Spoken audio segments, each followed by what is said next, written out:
Labour court में complaint के बाद क्या करें। दोस्तों, बड़ा महत्वपूर्ण वीडियो है। जैसे आप जानते हैं, मेरा नाम राकेश कुमार गुप्ता एडवोकेट।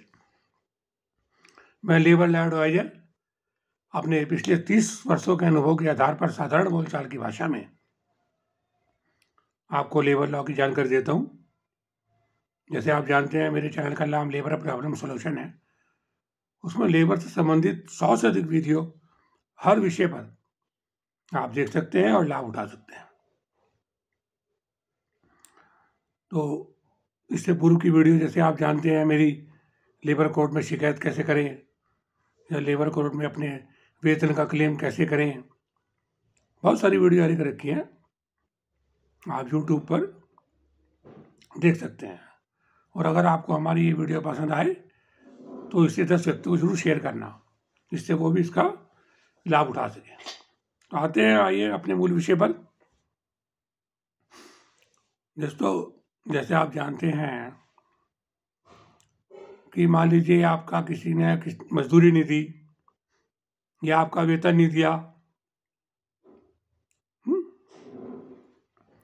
तो आपको लोग कहते हैं भाई लेबर कोर्ट में शिकायत कर दो। और लेबर कोर्ट में शिकायत कोई अपने वेतन के लिए करता है, कोई खिचड़ी के लिए करता है, कोई बोनस के लिए करता है। अगर मालिक ने उसे ना दी और कंप्लेंट के बाद भी अगर आपको आपकी मजदूरी या आपका पैसा ना मिला, तो अब आप क्या करें आगे। नहीं समझौता होता, मान लीजिए आपने पूरी वीडियो पहले देखी होगी, उसमें बताया था मैंने कि अगर आपने शिकायत की और वह समझौता ना हुआ तो आपको पैसे नहीं मिलेंगे। ठीक, कंप्लेंट के अंदर कितनी बार ऐसा होता है कि मालिक आता ही नहीं या ठेकेदार आता ही नहीं, तो कह देते हैं भाई अपना क्लेम सक्षम अधिकारी के आप सामने लगाओ। अब सक्षम अधिकारी कौन है, किस चीज के लिए, तो उसके लिए देखना पड़ता है कि आपका मुकदमा किस चीज का है। मान लीजिए आपका मुकदमा वेतन का है, मजदूरी का है, तो आपको अपना क्लेम जो है वेतन भुगतान अधिनियम के अंतर्गत लगाना पड़ेगा। सक्षम अधिकारी कौन है उसका? PWA का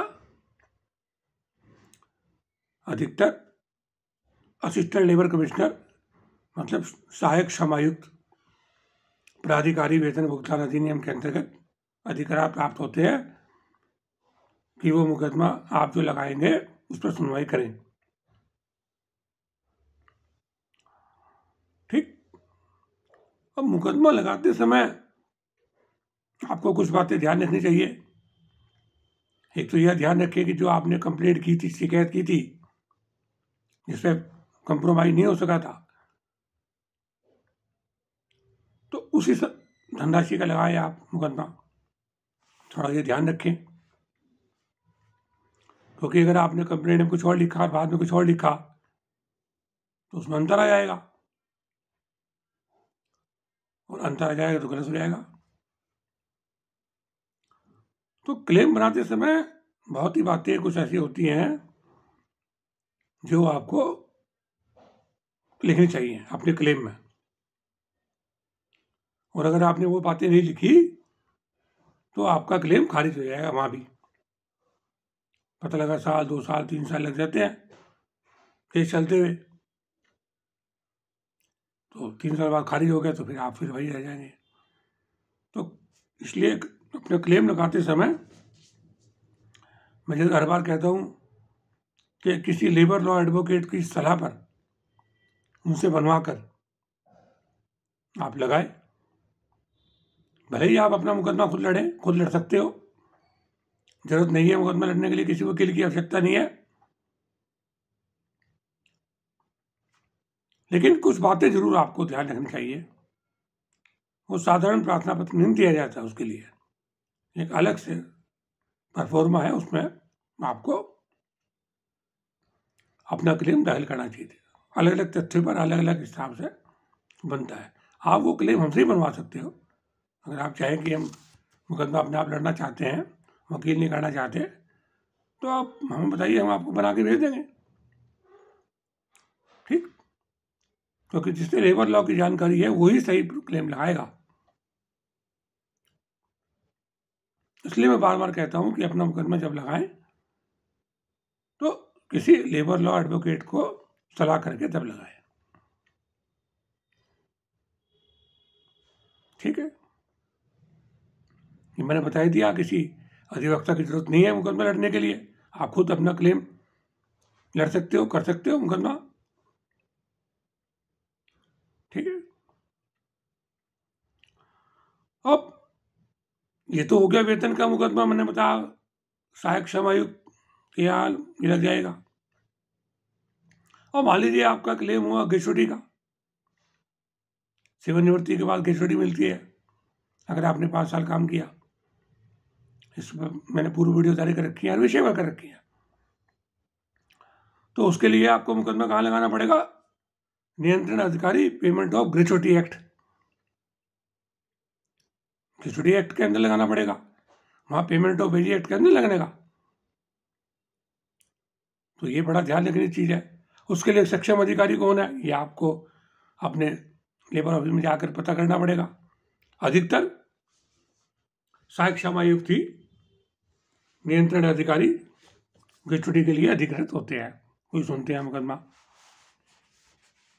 तो आप उनके यहाँ लगा सकते हो। ठीक, अब मान लीजिए आपका मुकदमा सेवा समाप्ति का है, आपने जो कंप्लेंट की थी वो बात खत्म हो गई, अब आपको क्लेम लगाना है। और सेवा समाप्ति का मुकदमा कहाँ चलेगा? संरक्षण अधिकारी के सामने। सक्षम अधिकारी कौन है उसका? पहले सक्षम अधिकारी। और वो मुकदमा कहाँ लगेगा? औद्योगिक विवाद अधिनियम की धारा 2A के अंतर्गत। समझौते की कार्रवाई होगी, पहले समझौता नहीं हुआ तो फिर लेबर कोर्ट में रेफर कर दिया जाता है। तो उसके लिए संरक्षण अधिकारी। अब मान लीजिए आपका PF नहीं दे रहा है ठेकेदार या मालिक, उस पर कार्रवाई करने के लिए उसमें भी आपको लेबर ऑफिस में शिकायत करना पड़ेगा, सक्षम अधिकारी। उसमें सक्षम अधिकारी हो गया श्रम प्रबंधन अधिकारी।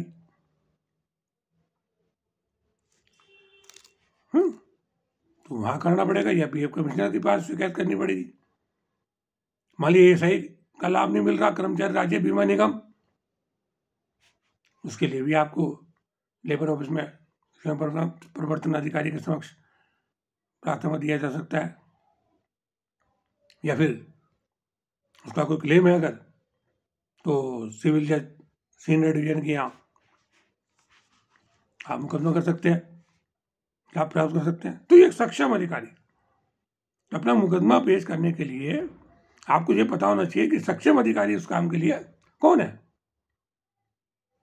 आपने ऐसी लगा दिया तो खर जाएगा, तो दूसरा आदमी उसका फायदा उठा जाएगा। देखिए, अभी वीडियो पूरी नहीं हुई है, पूरी वीडियो देखना। जो लोग आधी वीडियो छोड़ देते हैं उन्हें पूरा लाभ नहीं मिलता। तो यहाँ अगर आपको वीडियो पसंद आ रही हो तो इसे लाइक और सब्सक्राइब कर ले और 10 व्यक्ति को जरूर शेयर करें। हो सकता है आपकी काम की वीडियो ना हो, लेकिन आपके किसी रिश्तेदार की, किसी दोस्त की काम की हो सकती है। अगर आप नौकरी करते हैं या आपका कोई रिश्तेदार नौकरी करता है तो आप उसे जरूर भेजिए, उसके लिए निश्चित रूप से लाभदायक होगी है। तो जैसे बताया आपको मैंने कि बीच में विज्ञापन आते हैं, उन्हें छोड़ देते हैं, आप स्किप कर देते हैं, तो मैं उन विज्ञापन से पहले या बाद में तुरंत एकदम ऐसी बात बताता हूं, अगर आपने वो विज्ञापन डिलीट किए तो आप उससे महरूम हो जाएंगे, आपको पता नहीं लगेगा। इसलिए पूरी वीडियो देखें, जब भी देखें आप। और जो लोग बीच में छोड़ देते हैं उनको लाभ नहीं होता। अब एक बात और ध्यान रखने की बात है, बड़ा महत्वपूर्ण बात है। देखिए, ये बात आपको कोई नहीं बताएगा और अधिकतर वकीलों को पता भी नहीं होता। जो लेबर लॉ की जानकारी नहीं रखते उन्हें इस बात की पता नहीं होता, जानकारी नहीं होती। इसलिए मैं कहता हूँ बार बार कि लेबर लॉ के एडवोकेट से अपना मुकदमा बनाए। तो जब वेतन का मुकदमा लगाते हैं और अगर आपका वेतन या मजदूरी 24,000 रुपये प्रति माह से कम है तो आप पेमेंट ऑफ वेज एक्ट के अंतर्गत मुकदमा लगा सकते हैं, क्योंकि उसकी सेलिंग यही है आज की डेट में। समस्या बढ़ती रहती है लेकिन फिलहाल यही है। तो उसमें क्षेत्राधिकार, सहायक समायुक्त या अपराधिकारी वेतन भुगतान अधिनियम के अंतर्गत जो भी सक्षम अधिकारी है उसको प्राप्त होते हैं और वो आपके मजदूरी दिलाता है और देखता है कि अवैध कटौती की है तो वो आपका 10 गुना तक उसको मुआवजा दिला सकता है।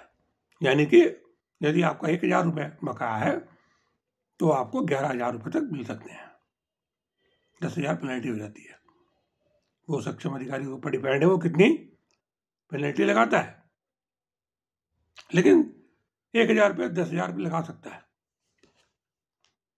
जो उसका क्षेत्राधिकार है। ठीक है। और अगर आपका वेतन मान लीजिए 24,000 रुपये से अधिक है, फिर कहाँ जाएं, किस तरह को लगाएं, मैं आगे बताऊंगा आपको। बहुत महत्वपूर्ण वीडियो है, ठीक है ना, तो ये देखिएगा। तो 24,000 से अधिक की अगर आपकी मजदूरी है तो आपको कहाँ लगाना है, इसके लिए मैं आपको अगली वीडियो में बताऊंगा, क्योंकि फिर वीडियो लंबी हो जाती है, फिर आप इतना समय दे नहीं पाते हैं। तो अगर वीडियो पसंद आई हो तो शेयर जरूर करें।